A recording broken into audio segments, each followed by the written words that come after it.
It is the 41st millennium. For more than 100 centuries, the Emperor of mankind has sat immobile on the golden throne of Earth. To be a man in such times is to be one amongst untold billions. It is to live in the cruelest and most bloody regime imaginable. These are the tales of those times. Forget the power of technology and science, for so much has been forgotten, never to be relearned. Forget the promise of progress and understanding, for in the grimdark future, there is only war. There is no peace amongst the stars, only an eternity of carnage and slaughter, and the laughter of thirsting gods. This is the famous introduction to Warhammer 40,000, a tabletop game that began in the UK in 1987. Technically 1983 if you count the first steps of it within the Rogue Trader catalog. But it's a lot more than just a game. It has become an art form, a hobby, a franchise spawning dozens of games and hundreds of books. Starting as a parody of fantasy tropes, but in space, Warhammer 40k has become a powerhouse in the world of geeky hobbies and nerddom in the modern day. It has also been attributed with the creation of a subgenre of general fantasy and sci-fi known as Grimdark, something you'll hear a lot when it comes to talking about Warhammer itself.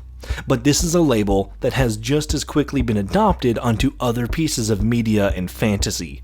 From Berserk to A Song of Ice and Fire, Grimdark has been contested in the space as far as its validity in a form of classification for different works. Although I believe it's here to stay and can offer a clear diversity to tell stories apart. So the whole basis of what we're here for. What does Grimdark mean exactly? The name is mostly self-explanatory, but how do we identify it? What are the core tenets of a grimdark story? And what is the difference between a story that's simply just bleak and pessimistic and a story that is truly grimdark?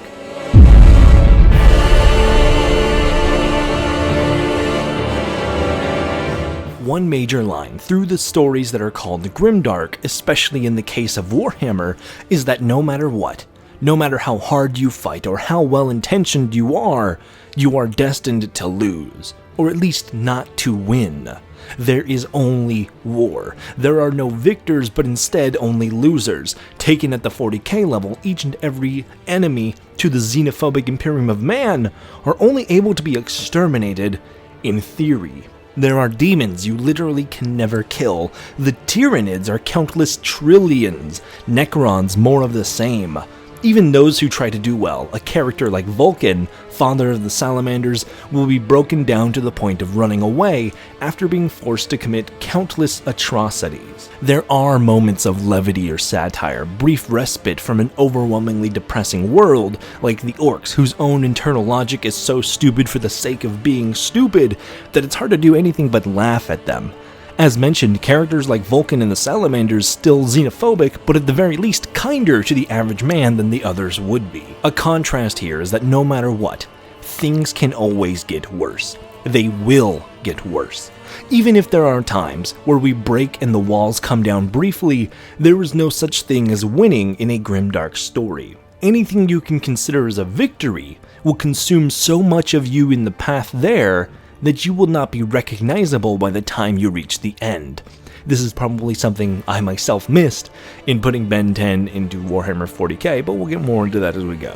Think to Game of Thrones. The only characters that succeed in their ambitions are cutthroat, ruthless. Victory is not destined because you want to win or you're a kinder person than your enemy, but because you were stronger, smarter, or better at manipulating those that you're up against. Grimdark is the realism here, the idea that characters are not protected by some greater force that ensures their victory as long as they're in high spirits. Except if you're Gilliman, of course. Characters in these stories are just as alone as we are. They have no support, no invisible force helping them along. They are alone in the stars of a big shining bowl we call the universe. There is a sense of raw and total isolation in a character's actions. Even the biggest drops, the buckets you may take from the ocean, the sea will continue to stand in defiance of your meaningless contributions. A more contemporary example I would use is The Last of Us. There is a cruelty in the world that makes it dangerous for our characters, and just because they are the protagonists doesn't mean they are immune from great harm, or even death. When on death's door, all they have to rely on is themselves and only themselves. When someone comes and offers a helping hand, it's revealed to be another reminder that no one in this world will help you but yourself.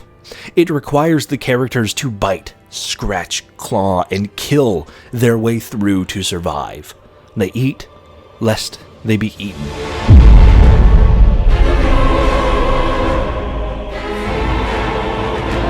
For a lot of these stories, the focus on strength is helping them to make it out. Take the arbiter of the classical fantasy story, Lord of the Rings, and its message. Frodo and Sam are not the strongest, wisest, or most cunning of the characters across Middle-earth, because that is not Tolkien's focus. They survive and succeed on the merit of their deeds, their personhood, and of course, their kindness. In a Grimdark story, there is no merit of theme or attitude. You kill or be killed. There are exceptions for named or plot-armored characters, but the universe on a grander whole is specifically built in a way to subvert the ideas of plot armor. This subversive nature of the story lending itself to the chaotic echoes of realism within the page. And this is where the biggest difference between a Grimdark story and just regular fiction diverge. In most fantastical stories, you may have a great conflict, enemies that are unbeatable on paper, and worlds that seem inhospitable for life. But they aren't Grimdark. The greatest difference is overcoming adversity. In a Grimdark story, there is no real victory. There are no second chances, no leeway for stupid or incompetent characters, otherwise they fall and are chewed up by a universe that is at its basis unkind. This is where a lot of the stories that seem they may walk into the line of Grimdark deviate wildly. Even the example I just used, The Last of Us, ends in an eventual positive state. Stories that are bleak are not Grimdark by virtue of being bleak. The Walking Dead, Invincible, Attack on Titan, Hellblade, Mad Max, The Boys, and more are bleak or have stories that feel like the characters are at times hopeless, but they aren't Grimdark, because eventually there's an overcoming of that evil force. There is something within the characters that forces them through to the end. It's kind of a meme now, but the idea of the indomitable human spirit, that no matter the adversity, we can overcome and beat back whatever forces of darkness may get in the way, and by opposing, we can end them. That is what separates Grimdark from a dark fantasy story in my eyes. In Grimdark, there is no recovery, no overcoming these horrible things that oppose us. It's a world where you fight or you are killed, such as the status quo established in modern Warhammer 40k. Killing all of the Xenos aliens, all of the Imperium's enemies, all of chaos, the manifestations of emotion themselves, is impossible in practicality, and that is very much by design. The universe is in effect hopeless, but people carry on regardless, for the alternative is extinction.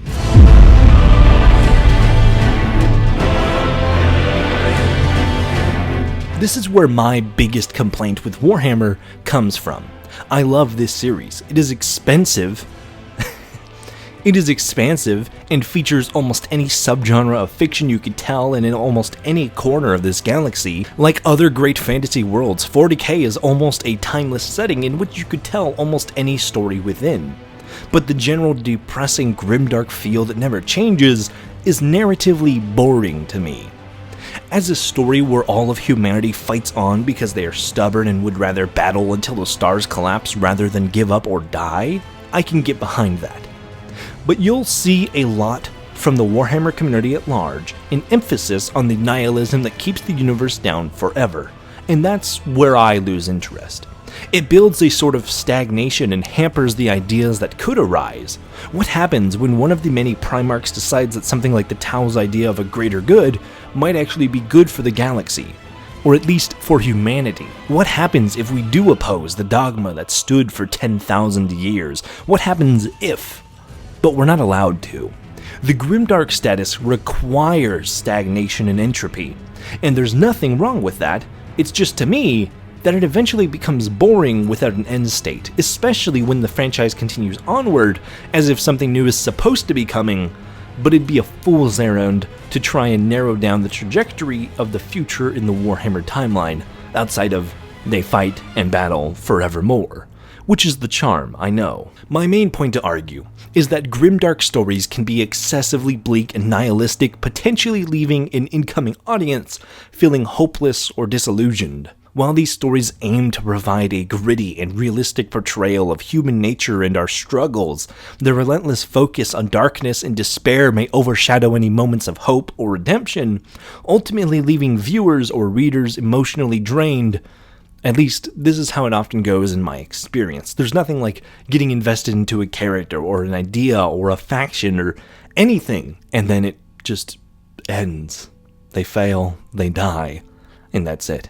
Grimdark tales sometimes lack nuance in their characters and themes, relying too heavily on extreme violence and cynicism without exploring the complexities of human nature or the possibility of positive change. In my view, this one-dimensional approach to storytelling limits the depth of the narrative, reducing it to a series of grim tropes without offering meaningful insight into the human condition. I'd also argue that Grimdark stories can be exploitative or gratuitous in their depiction of violence and moral ambiguity, sometimes prioritizing shock value over substance. Instead of using darkness to explore profound questions, these stories will prioritize spectacle, detracting from their artistic merits. While it is not inherently an issue, I still adore Warhammer, and the absolute nonsense the setting manages to whip up. Just personally, it's incredibly hard to get into the setting any deeper than the literal surface, with the narrative so stagnated in depression. It makes it hard to connect with any of these characters or factions outside of, oh, that's cool, which is most of Warhammer's bread and butter. I mean, look at some of these models. They do look incredibly cool, although they are a little overpriced. GW, come on. Grimdark is not a favorite when it comes to fantasy settings for me, but the bleaker side of things I can get behind as far as using it to tell a more extreme story, or using the utmost worst of humanity as examples of evil. Omni-Man is still one of my favorite characters, so is Homelander, so is insert bad guy here. But that's just me. What do you think about Grimdark? Do you like it? Hate it? Meh? Let me know down below. But that's it for the video. Thank you very much for watching. As always, comment, leave a like down below, share the video. It really helps, and I really very much appreciate it. We just crossed 7,000 subscribers recently, and I could not be more surprised. So thank each and every one of you for everything. Also, special thanks to my members and patrons who help just motivate me to work a little bit harder to make sure that these come out with quality. Also, like always, if you want to support me in helping a good cause, pick up something from my Colorful World merch collection linked below. Whether it's a shirt, jacket, mug, whatever, each and every dime from these sales is being donated directly to my local food bank. So get yourself an awesome, super soft piece of clothing and do something good at the same time. As always, stay cool, have fun, and be awesome. Buster out.